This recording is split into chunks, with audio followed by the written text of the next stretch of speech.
वो किसान हो सकते हैं जो भारत माता चोर है, देश विरोधी जो नारा लगा रहे हैं, वो किसान कहीं से नहीं हो सकते। खालिस्तान जिंदाबाद, खालिस्तान कमांडो फॉर, एक सोची समझी रणनीति के तहत ऐसा किया जा रहा है समाज को बांटने के लिए। एक जो सरकार की जो विरोधी ताकतें हैं, जो पाकिस्तान जाना पसंद करते हैं, जो इंडिया में रह के भी पाकिस्तान जाना, खालिस्तान अलग बनाना चाहते हैं, वो लोग साथ में हैं। आप देखिए, आप तो सभी इलेक्ट्रॉनिक बंधु, सभी मीडिया के बंधु हैं, आप देख लीजिए टीवी पे, मीडिया पे, वीडियो पे, ये कहीं से किसान नहीं हो सकते। क्या किसान, क्या सुन लीजिए, क्या किसान पंजाब में ही हैं, यूपी में किसान नहीं, बिहार में किसान नहीं, किसी और देश में किसान है, किसी देश के स्टेट में? जैसा आप सबको पता होगा, पूरे देश में कृषि बिल लेके धरना प्रदर्शन जारी है। और आप सबको पता होगा ये कांग्रेस के मैनिफेस्टो में 2019 से पहले के विगत वर्षों के चुनाव में एपीएमसी, कृषि उत्पाद व्यवसाय वाणिज्य अधिनियम है, इसको हटाने का अपने मैनिफेस्टो में प्रस्ताव किया था। लेकिन कांग्रेस की दोगली नीति के चलते किसान हाशिए पे रहे, उनका नीति और नियत था। इसके चलते अपने कार्यकाल में एपीएमसी का घोषणा पत्र में इसका हटाने का प्रस्ताव था, लेकिन कोई हटाया नहीं।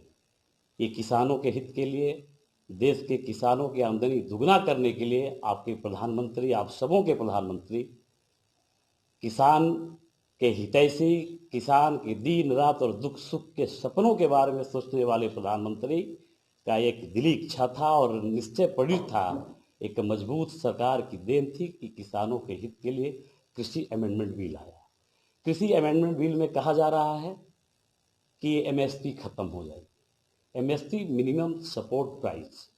आपको मैं एक आंकड़ा के अनुसार बता दूं, विगत कई वर्षों से कांग्रेस के रीजन से 2013-14 में एमएसपी प्राइस 1130 रुपया हुआ करता था। 70 साल की सरकार थी, 45 साल उन्होंने राज किया।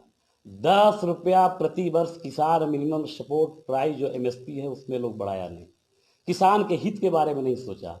विगत 6 वर्षों में 568 रुपये, आज जो 1868 रुपया देख रहे हैं मिनिमम सपोर्ट प्राइस रेट, ये प्रधानमंत्री आदरणीय नरेंद्र भाई मोदी का देन।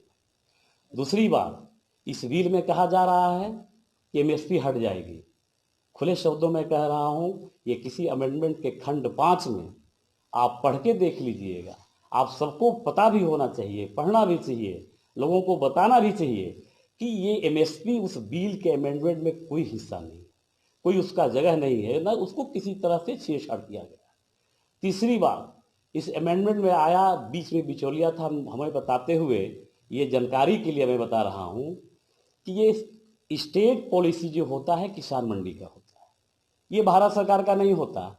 एमएसपी का जो प्राइवेट भारत सरकार पैसा देती है धान अधिक प्राप्ति के लिए, और स्टेट सरकार बिचौलिए के माध्यम से, आपको मैं बता दूं कि पंजाब जैसे राज्य में, हरियाणा जैसे राज्य में 1400 करोड़ रुपया पर मंथ का जो कमीशन 2.5% विगत सरकार ने जो निर्धारित किया था कमीशन, मंडी कमीशन, वो सीधे बिचौलिए के हाथ में जाता था। वो 1400 पर मंथ करोड़ रुपया, अभी के तो बजट में बहुत ज्यादा होगा, ये सीधे सीधे बिचौलिए के हाथ में जाता था, वो किसानों के हाथ में नहीं जाता था। डायरेक्ट जो सरकार चाह रही थी, जो नियत थी सरकार की, वो फायदा पहुंचाने का नहीं था, वो तो बिचौलियों को खड़ा करने वाला था। आप जरा सोचिए, किसान आंदोलन में राष्ट्र विरोधी नारा, भारत माता चोर है, भारत माता चोर है, राष्ट्र कहीं से किसान हो सकते हैं क्या?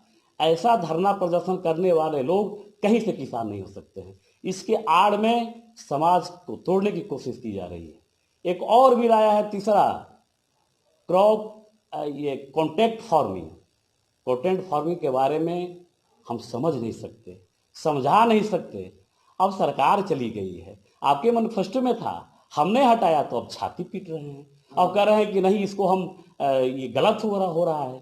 कॉन्ट्रैक्ट फार्मिंग में भी सरकार ने निर्देशित किया है कि कोई भी कॉन्ट्रैक्ट फार्मिंग करेगा, कोई भी बड़ा कंपनी आके अगर किसानों के साथ एग्रीमेंट करके कृषि कार्य करेगी, किसानों के हित में करेगी, तो उसको भी निर्धारित किया गया है खंड 8 में कि मिनिमम सपोर्ट प्राइस यानी 1868 रुपया है, उसको छेड़छाड़ नहीं करना है, उससे ऊपर ही देगा।